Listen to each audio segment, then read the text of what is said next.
Hey everybody, Adam from Atlas Gunworks. We're going to talk about guns that have a hammer follow. So a hammer follow is a scenario where the gun cycles and the hammer follows the slide.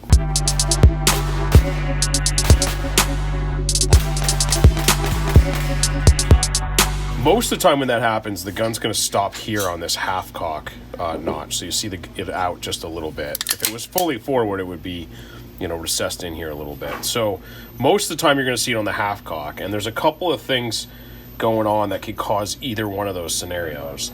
So the first thing, we're going to assume that you didn't just do a trigger job on the gun. If the gun just got a trigger job, then there could be some geometry issues in here. So that assumption is that the gun's been running, it's shot at least 1,000 rounds with no problems. The more rounds you have on a gun, the more, when zero trigger issues, the more you know that the geometry in here is good. Now we're going to talk about the other things that can affect that, and that's mainly from use. So a lot of it has to do with the gun kind of getting dirty, and then some of it has to do with the settings that are here too that going on. So first thing, gun hammer follows.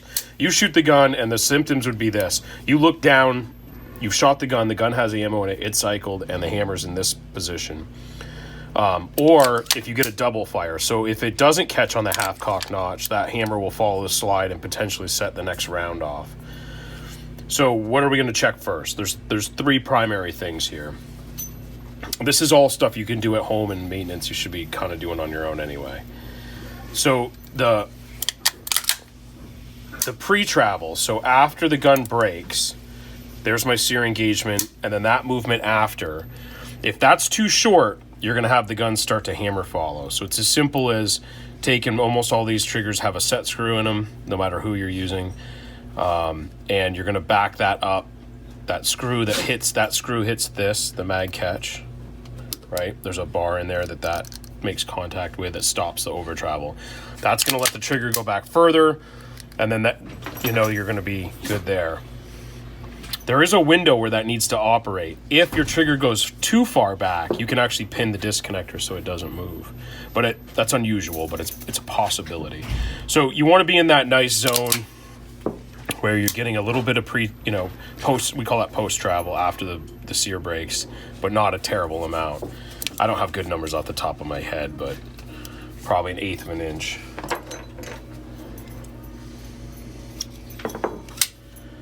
So the second thing we're going to check is that the disconnector is moving freely and has good spring pressure. So this one's fine. This is a brand new gun. But maybe I'll turn that up with this year's spring some. But I need this to not stick at all. So as you shoot the gun, carbon's going to get built up in this channel, whether it's a 20 or a 1911, it won't matter. Carbon's going to get built up in that channel, and if there's not enough clearance, or you get something really sticky in there, that can slow that down. And if this is delayed in coming up, it's going to cause the guns to hammer follow. So nice movement there. So in this gun, we're going to say, okay, that's good enough. We're going to call that clean. So the gun's passed. Let's say it passed those first two tests. This first one you can do right on the range easily too. You just need to have the right Allen key with you. But let's assume that those two things have passed. The third thing to check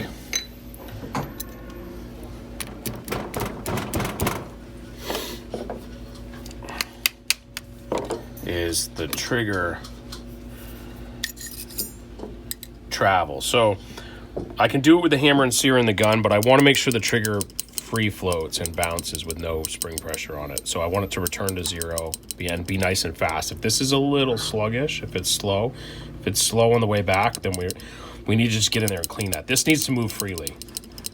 Now, when you have a trigger with a 4 or 5 pound trigger, and that's being driven by the sear spring, that will often overcome super dirty or things being tight, or the disco channel being really dirty, because all the spring pressure comes from this. Both those things happen from this middle spring. But if you're running 2 pound, sub 2 pound triggers, everything has to move in there freely, and you have a lot less spring pressure helping you.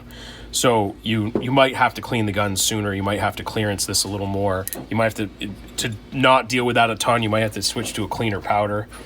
Running the cleaner powders in the limited guns makes a big difference in how often you've got to address these kind of issues. But that's your 1, 2, 3. Now, if the gun just got a trigger job, there's a chance that this geometry and the hammer and sear aren't right. But if you've got 1,000 or more rounds on it, there's a good chance that it's something simple like this.